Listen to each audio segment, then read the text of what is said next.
Hello YouTube, my name is Fantasize, and welcome back to the channel dedicated to educating you on your Vendetta Online journey. A few hours before the creation of this video, there was a new update that dropped for Vendetta Online, which added enduring titles for Goliaths. Now since that update dropped, I thought it was a good idea to create a video on how to get your own enduring title for your Goliath or Trident if you have one, and how to, well, just in what it really is. Okay, so jumping right into it, you might want to know what is an enduring title. Essentially, all an enduring title is a way to create a unique instance of your ship, which tracks various stats such as player kills, bot kills, who was owned the title, and what order the enduring title was created. It also makes whatever name and color of your ship unique. So if you have a blue ship called Superbus, then that Dent or Goliath is going to be the only Dent or Goliath called Superbus in the game indefinitely, which I think is really cool.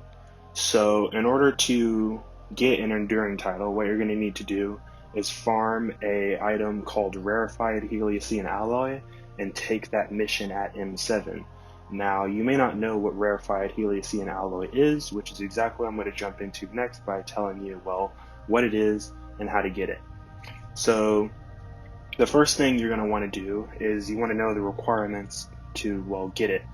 You're going to need a capital ship, and the reason why is because we're going to be using Avalons to essentially hit asteroids and killing a lot of bots that mine there, because those bots drop RHA, and it's better to have a ship that can reload constantly as opposed to leaving the sector and coming back over and over, because you won't be able to do that. So the best ship that I prefer to use is a Centaur with Avalons, and the reason why is because the Centaur has infinite turbo and it has 2 large ports. You can use any ship that has multiple large ports technically, but I do like the added benefit of being able to turbo infinitely and escape the bots whenever they aggro, so that's just my own personal opinion on that. So the next thing you're going to want to be aware of is how to get to the unknown sector.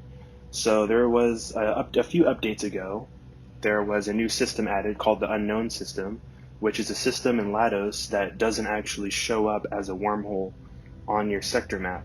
So the way you find it is it's in Lados D14. Once you warp in there, you won't see the icon to warp, but it's actually like an invisible wormhole, which is about 1K from the rear of the Constellation engine block.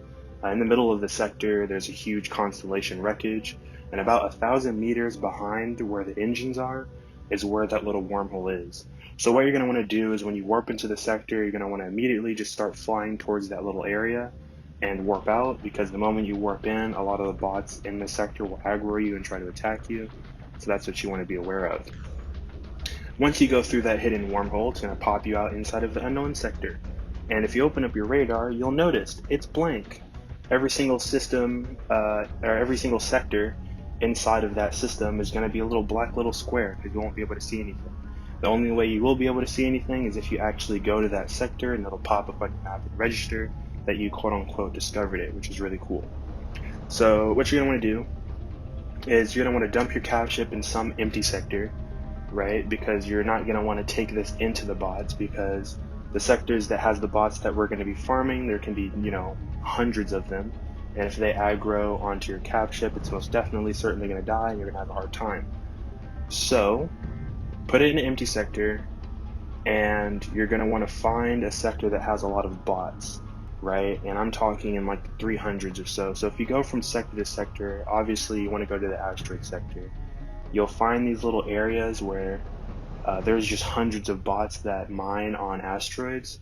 You want to go for the ones that are specifically Molinar Guardians, because they won't aggro you when you go into the system. There's a few of them to find. So once you find one, you're going to want to, that's what you're going to be using to do it. So once you find that sector, here's how you quote-unquote farm RHA. You find the bots, right, and you want to wait a little bit. So once you get into the sector, you want to kind of look around and see what asteroid the bots are mining on the most, because you want to kill as many bots with these Avalons as possible in order to maximize your efficiency and get the most RHA as possible. So what you're going to want to do is once you find that asteroid, you're going to want to go 2.5k away from the asteroid, and you're going to want to turn around. You're going to want to hit your max speed, don't turbo, and you want to just unload your avs on that asteroid, and then you want to immediately turn around, vector out, and start trying to leave the sector, but don't quite leave yet. You want to wait until your avalons hit the asteroid and they start killing the bots, then you want to warp out afterwards.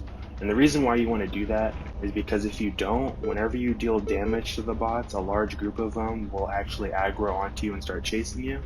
But if you warp out immediately after your avalons hit and they aggro, there's no harm and no way you can possibly get hurt in like a general sense if you do that.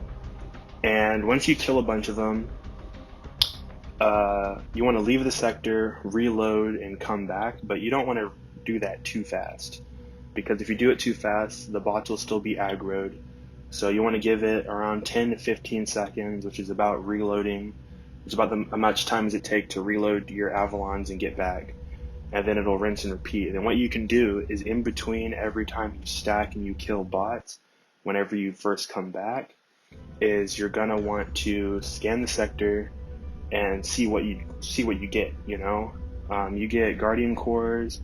There's a lot of scrap that drops, and there is gravity mines, and then of course the RHA. Gravity mines, you can pick them up. They don't have very much value because in the current game state, mines are like the complete and utter opposite of meta. There's no real way to like effectively use them, but you can pick them up just to have them on standby just in case some sort of wild update comes, or you just want to, somebody might buy them at some point maybe, but you really want to focus on RHA. RHA has a really, really low drop rate. Some players say that it's like around like 1 in 100, or it could be even lower than that. So expect to be there for a while. So you essentially just want to rinse and repeat until you get about 10 RHA, which for both a Goliath enduring title and a Trident enduring title, it has the same amount in requirement. So unfortunately, there's no real difference. The drop rates haven't been changed or edited, so just expect to be there for a while. And do that. If you don't have a cap ship, you can still create. No, you can't create enduring titles if you don't have a cap ship to do it, so be aware of that. And that's really all there is to it, honestly. Some people say that 1 RHA can go for a pretty decent. It's really wishy-washy. Some players say 10 mil, others say 1. But if you're like an individual player and you can go with like a friend or your guild or whatever, whoever's doing it, and try to make some money off of it, but I personally wouldn't really recommend doing that. That's it for the video. Actually, it's really that simple whenever it comes to farming RHA. I think they're really cool to have your own little ship that's unique to you, of course, and it's sort of a way to express yourself in the game.